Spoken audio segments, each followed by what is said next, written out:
Hi, I'm Ashok Khosla, and I'm Chairman of Development Alternatives, a social enterprise with its headquarters in New Delhi. Our mission is to eradicate poverty and regenerate the health of the environment. Ashok Khosla chairs the Board of Development Alternatives Group. It was among the first civil society organizations set up to address the issues of sustainable development as a whole. It also pioneered the concept of social enterprise, creating business-like approaches for eradicating poverty and conserving the natural resource base.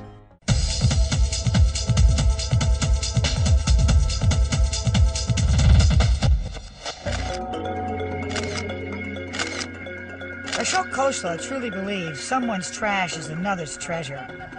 Waste material? This is trash. In the United States, we would call this trash. Well, we're converting it into cash. He has taken an active part in the policy and decision-making bodies of many of the largest environmental organizations of the world and has been the co-chair of the United Nations International Resource Panel and was the president of the International Union for Conservation of Nature and president of the Club of Rome. My guest today is Dr. Ashok Khosla, the pioneer in starting environment education at the university level internationally. Dr. Khosla has held various key positions and have been also the president of the IUCN. Ashok, thanks a lot for joining our program today and coming over to the Prime News studios. Thank you very much and a warm welcome to you. Thank you for inviting me. Well, Ashok, whenever I talk about you, it reminds me of the days 1964. You are the person who took the initiative to start environment as a subject at the university level, and that too not nationally, internationally. Please tell us something more about that. Well, it wasn't me alone. I was 24 years old at the time. It was the professor, a very, very eminent professor, one of the giants of science in the 20th century, Professor Roger Revelle. He was the person who discovered climate change. The original paper was written by him. He was a professor at Harvard, and he and I were good friends, and one day we were sitting and talking about these issues, and he said, why don't we start a course? So it became the first course. It was a very well-known course. Large numbers of students used to come, and for many years I taught it. It was the course which Al Gore took his first exposure to the environment, and Benazir Bhutto was one of our students. She was called Pinky in those days. So there were many young people who later on became very eminent in their respective fields who took this course. So it was very influential.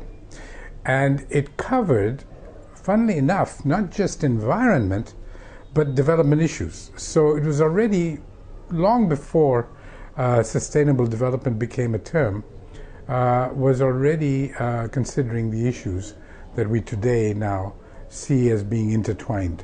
Environment, development, ecology, improvement, progress are all interconnected. Okay. But Ashok, you lay a lot of stress on sustainable development. What is it all about? This is the main focus of your work right now. In fact, the organization where you are associated, where you hold the position of the chair and the board, you all are talking in terms of sustainable development. Development for whom and how? Exactly. It is really the whole question revolves around the who, the how, the what, and in a sense where, because it's very different for the North, for industrialized countries, and very different for the South, the poor emerging economies. In the early 80s, environment was really about wildlife, about pollution, about chemicals in the environment, about penguins, about things that mattered to the North. In the early 80s, I was involved with a large number of global initiatives, including an initiative by IUCN called the World Conservation Strategy, where I found it necessary, from my experiences in India, to inject into sustainability the issues of society, of equity, of eradicating poverty. And this was not familiar territory for most of the people in the North. And so we coined the word sustainable development as a way of bringing together both ecology and society into the economic equation. True. Your organization also focuses a lot on social enterprises.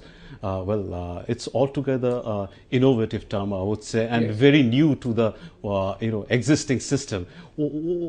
Please tell us more about it. Well, it's 30 years ago when I set up Development Alternatives, after having worked in the UN and in government and in university.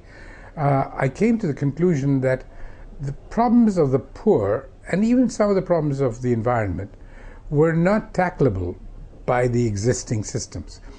Governments have other responsibilities, mainly setting the frameworks, the legal systems, the regulatory systems, and so on. But they don't create jobs. They're not really responsible for the kinds of things that need to be done for the environment. They can legislate, but they can't do. Business, of course, is in the business of making money. They're not even interested. But they're not even mandated to do anything about eradicating poverty. So the only people left are the civil society, the NGOs, the voluntary organizations, and so on. So I came to the conclusion that while the NGOs were well-intentioned, they never had the scale. There was no way for them to get to the numbers that were involved, given the fact there were hundreds of millions of people who didn't have jobs, who didn't have adequate food. Basically, the business approach you're talking about, eradicating poverty. So I felt that you could devise new kind of institutions that had social objectives, environmental objectives, but business-like methods. And so that I called a social enterprise. Now, of course, the term is quite well known. It has now been adopted by the World Economic Forum in Davos, and everybody talks about social enterprise. But 30 years ago, ours was the first. You were the pioneer. Yes, worldwide.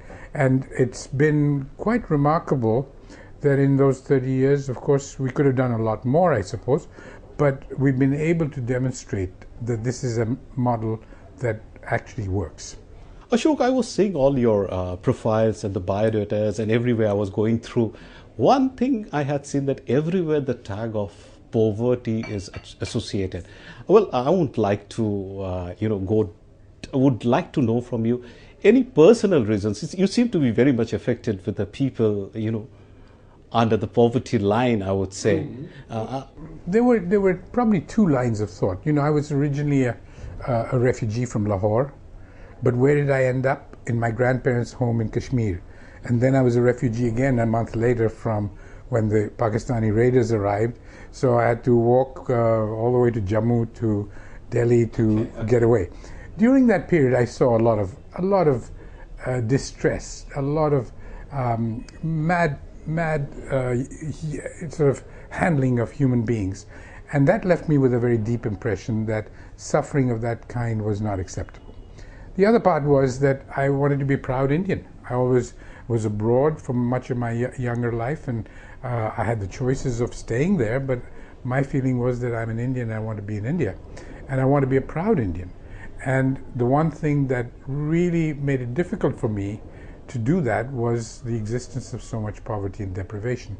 So I've always really found it unacceptable as an Indian to be from a country that has this kind of poverty. True. A lot of emotion attached to what you say. Being a refugee, coming all the way, losing his own place. I understand. You go through, and I think that always stays as an impact in whatever you do later on. Yes. You also stress a lot on conserving natural resources, Ashok. What is it all about? Well, that's more the scientist in me, I suppose. I've been president of the Club of Rome, which 40 years ago was the first organization to put up the flag about resource depletion. It's an organization that I've worked with for a long time, and I got insights from the kind of work we did on what happens when we start running out of energy and water and material resources. Today, for example, we're running out of phosphates. And you can't grow food without phosphates. So I worry about the world that we're going to leave behind for our children, where there's going to be a problem of growing food. Sure. And with 7 billion people now, maybe 8, 9 billion towards... Population is growing day by day. And more and more people eating meat and other kinds of food products. I wonder how this is going to match. There's no way to bring the two together. So I got very heavily involved into the issues of resources, partly because of my problem with poverty. Because, I mean, the two really basically relate and go together. The problem of poverty is the lack of access to resources. Sure. So I've been chairing a large UN body called the International Resource Panel, which is like the IPCC, but not for climate change, for resources. So I chair that with a German colleague. The two of us co-chair it, and it has been a revelation. I mean, we've written reports on biofuels, on metals, on water, on all the various kinds of resources, and frankly, within 200 years, humanity has been able to get to a stage of depleting these, which for 4 billion years never happened before. And all of a sudden, we're looking at a cliff in front of us. Right. If I'm right, you all are the first governmental organization in a developing country? Well, when I came back from Harvard University after I taught that course that I was talking about, I was asked by Mrs. Gandhi to set up the agency. It was called the National Committee on Environmental Planning and Coordination in her office. So I reported to her. She was the minister, basically, and she was setting up what became a ministry a few years later, because there was the Stockholm Conference, the first UN conference. So I was the head of that. I founded it, and I set it up, and I worked there for 5 years before I went away to the UN for another 5 years. Right. So basically, I mean, this was one position you held, what you were telling when Mrs. Gandhi had invited you and said that you have to head this. But apart from that, a lot of key positions you have held. Let us not forget that you have been the president of IUCN, and IUCN has a lot of relevance as far as I think this part of the country is concerned. The northeastern region, we are very much concerned about it. Could you share about some of your experiences you had? I mean, if I talk in terms of the positions you had held, it would be, heaping accolades. But let us talk about the important positions you had held. I've been associated with IUCN for very long, for 30 odd years, and I became president of it 5 years ago for a period of 4 years. And during that period that I was associated with it, I think I had a great deal of impact on the conservation community to bring them around to the fact that you cannot really save species or ecosystems unless you also make them meaningful for people. So I was able to bring people into the equation much more than was normally the case. This doesn't mean that conservation in itself is not important. It's simply that in a practical way, if you're going to achieve it, then you have to have reasons why society is willing to pay for it and support it. In fact, the conservation strategy, the World Conservation Strategy I mentioned, where we coined the word sustainable development, was basically a gesture towards that, to show that conservation needed both direct action in protecting areas, in saving species, but also indirect action by reducing the pressures on nature, by making people's lives better, by reducing the rate of population growth, human population growth. So these are all things that had to do with development. So I was reasonably influential, I think, over those last 30 years in trying to make the conservation community more aware of the human issues. With this, we take a short break, but we'll be back right away to talk more with Dr. Ashok Khosla about his life, about his achievement. So please stay with us.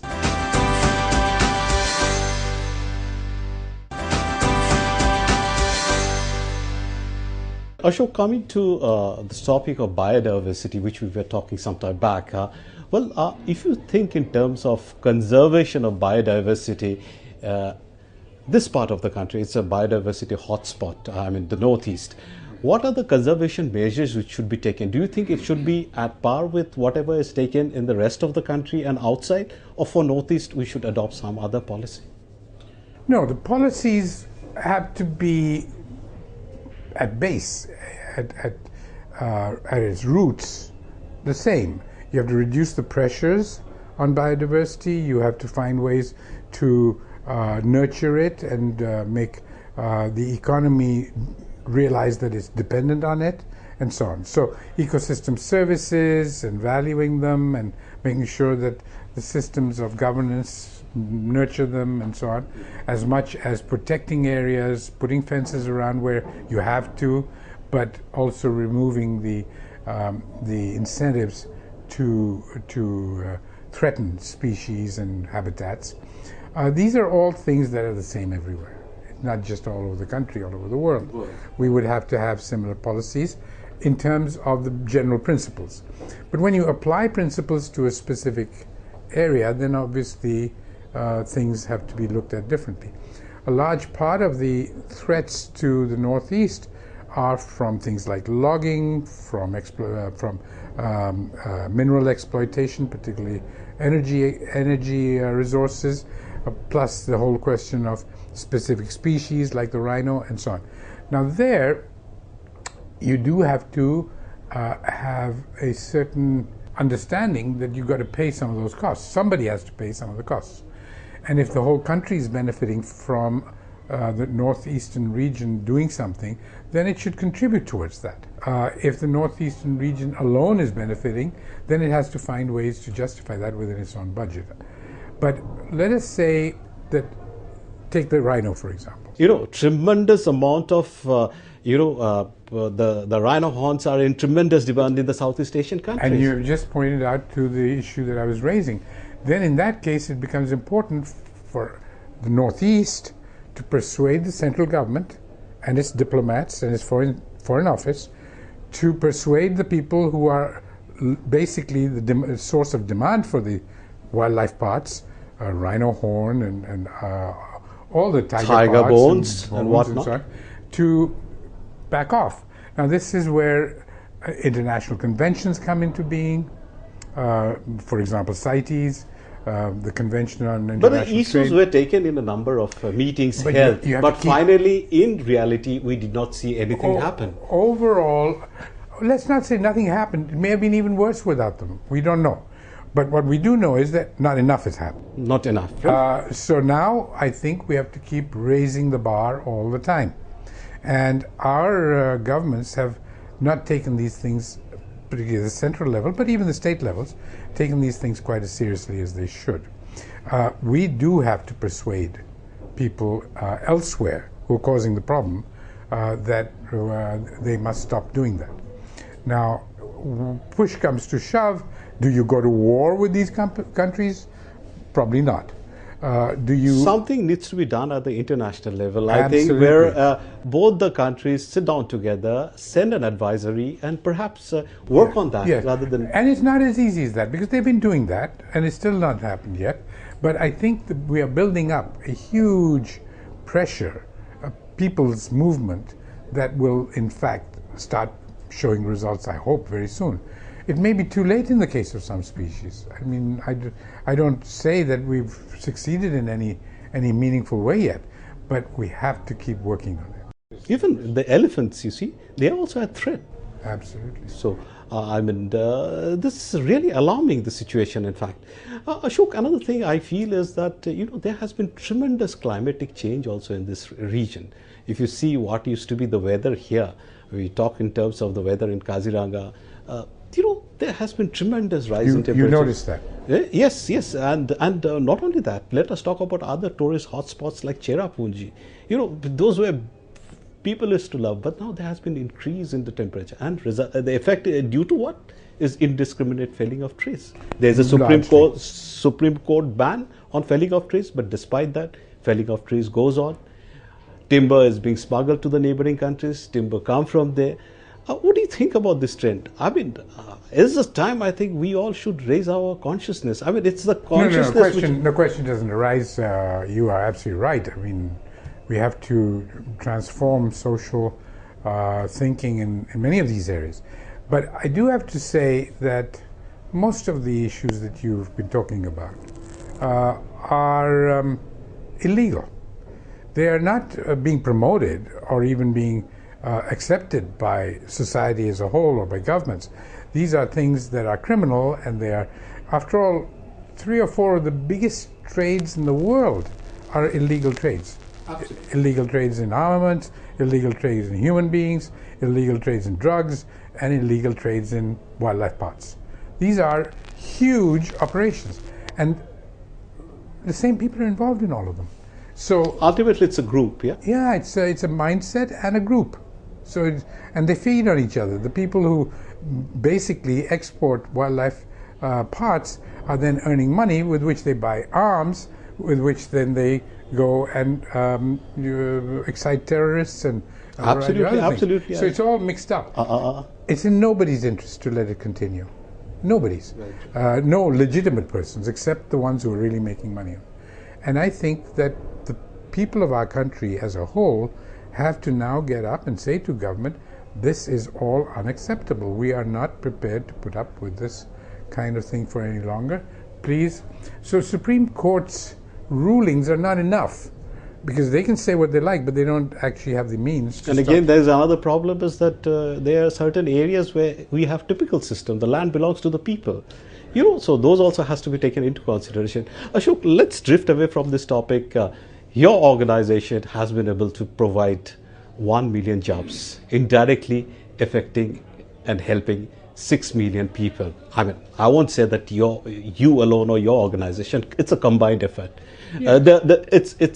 It's an issue which really touches your heart. You people getting involved, and today's in the world of unemployment, I think this is the greatest thing which an organization can do. How was it possible? What was the policy you had? We set out 30 years ago with the mission of our organization, Development Alternatives, was to create sustainable livelihoods. That was our mission. And our strategy and our goal, in a sense, was to create sustainable livelihoods in very large numbers. Not a few, not to take care of a couple of villages. Everyone has the feeling that something positive has come. And exactly. And the only way you can do that is to develop models that people will buy into, that other people will then say, that suits us, let's do it. And that is the market. So we started out very early in the game, much to the concern of our fellow NGOs and voluntary organizations and so on, saying the market isn't all bad. We've got to use it to our advantage, but a marketplace based on human principles and on equity and fairness and justice can actually provide the incentives for small entrepreneurs in small villages to satisfy basic needs, also create jobs. So we've done that, and we've done it by setting up models other people can follow. So what happens is that we were essentially thinking always from the beginning, not how to sell something and make money out of it, but how to develop something that people would buy and then create more and more replicable models. It's the policy you have to keep in your mind. It's like franchising. Right. You basically what we call the chain marketing sort of. Precisely. So we've been doing that, and the British government, we've done nearly 600 projects over the last 30 years as an organization. One of those projects, admittedly a large one, was funded by the British government. Okay. And that was over 5-6 years to develop a whole network of NGOs in northern India, in the 100 poorest districts of India, as specified by the Planning Commission, which we did. And when the British government did its evaluation, they said that about 6 million people were empowered by this one project. So that's where the 6 million people comes from. There are probably many, many more, but in that particular project, we had a huge impact on the lives of women who could learn to read and write, who could become members of the panchayat, who could get their entitlements, their pensions, and so on. So we were able to empower them in some way or other. What an effort, I would say. But Ashok, you seem to be very much touched with poverty when we talk about poverty. In fact, if you come to this part of the country, also in the northeast, apparently if you visit the cities, life is altogether different. But if you go to the interiors, there is enormous amount of poverty. Have you thought in terms of doing anything for these people in this part of the country? Has the thought occurred in your mind that to take up some projects? More than once, in fact, all the time. In fact, before I came yesterday in this trip, I I talked with my colleagues and said, what else can we do while I'm on this trip? Who else do you want me to meet? So on.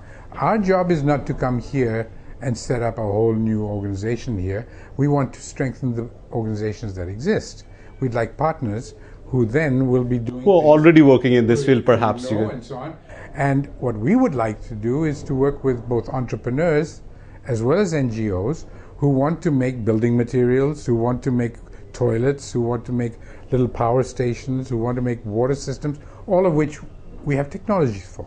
So what we would like to do is to be able to share these technologies with enterprises and societies, organizations that want to spread them throughout the Northeast. Okay. So we would love to do that. Absolutely, and that's a very good news for our viewers from the Northeast. If your viewers are interested, please tell them they contact me personally, and I'd be happy to respond. Absolutely. Ashok, one thing I was always tempted to ask you, in fact, we were also discussing while we were having a cup of tea. Basically, you have been a student of physics, and suddenly, the subject has totally changed. It is a desire from your heart, or what is it? I mean, you talk in terms of environment today, you talk in terms of development today. The subject with which you deal really don't tally with the subject you had pursued your academics in. Yeah, I did pursue for a long time, and it was because I loved doing physics. I mean, looking at how nature works was something that was really not only important and meaningful to me, it was a driving force. It just was something that I dreamt that I would be a scientist in a lab trying to understand how nature works. But I told you I had been a refugee, and I was always, unlike most people at the time I was at college and university, most Indians were going overseas trying to getting a green card or getting a citizenship in the US. I was one of the few who was always coming back because I'd never been here. So my real subject was not physics but India, and I really wanted to be an intelligent citizen of India, a person who could help make better decisions, make a better national future for those around us, living people around us and our future generations. So to me, physics was extremely important but self-indulgent. It was something that was just for me, whereas India was for everything, for the world. So you stood for India. And I basically stood for India, yes. Well, on that note, Ashok, thank you very much for sparing your valuable time in spite of your busy schedule to come to our studios in Prime News and talk exclusively to us. Thank you very much. I wish you a longer life and greater success in the days to come, and best wishes from the entire team of Prime News. Thank you. I've been very happy to be with you.